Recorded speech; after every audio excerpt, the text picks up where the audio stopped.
I'm Polly Bath. I speak in schools throughout the country, helping to manage and change difficult classroom behaviors that interrupt instruction.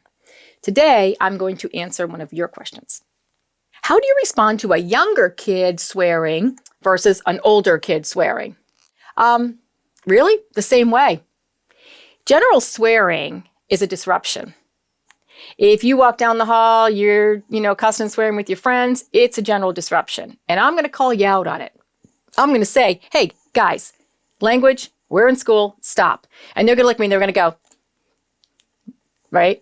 But here's the thing, at least they heard me. Even if you get that little kind of reaction in front of their friends because they got to be cool, they heard you.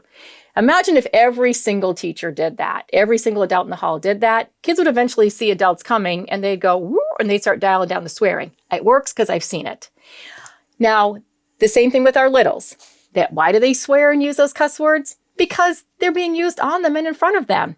Kids aren't born learning how to get a finger from the car seat. They kind of get that from the driver in the front that they're watching when they get aggravated. So our kids are just bringing that stuff to school. So I'm not going to take it as disrespect. I'm going to treat it as a disruption. And that's it. Now, it changes when the swearing is directed towards you.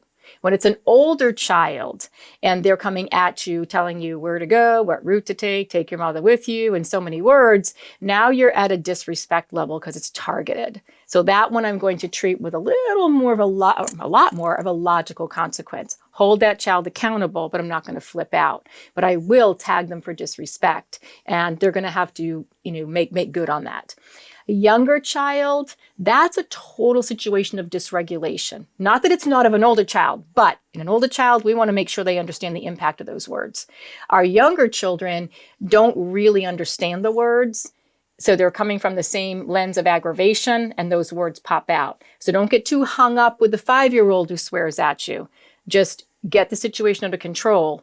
And as they get older, if we can get the escalation under control, they won't have a need to keep using those words.